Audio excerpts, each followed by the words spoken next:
नाव काय? राजेंद्र बगाजी सांगडे, राहणार कुठले? सांगडेवाडी. बर, काय घडले? आमच्याकडे एक मंत्रालयामधून माणूस आला होता. बर. तर तो बोलला का तुमच्या शेडसाठी अनुदानासाठी मंत्रालयामधून तुम्हाला कर्ज भेटेल. कसली शेड?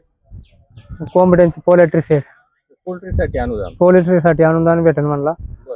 तर तुम्ही फॉर्म बिम काढला, त्यांनी फॉर्म बिम भरून घेतला. बर. आणि ते तुम्हाला हे मंजूर होण्यासाठी तुम्हाला पैसे द्यावे लागतील. प्रकरण तुमचं मंजूर होऊन जाईल 1.5 महिन्यात. बर. तर 1.5 महिन्यात त्याला मी 10,000 रुपये दिले. बर.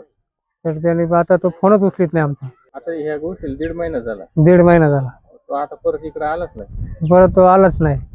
आणि हे माझे शेजारचे भिकाजी रामचंद्र सांगडे, तर त्यांना पण म्हणला का तुमचं पिकअपचं प्रकरण आहे, बर. ते मंजूर करून देतो. यांच्याबरोबर यांचं झालंय म्हणला मंजूर.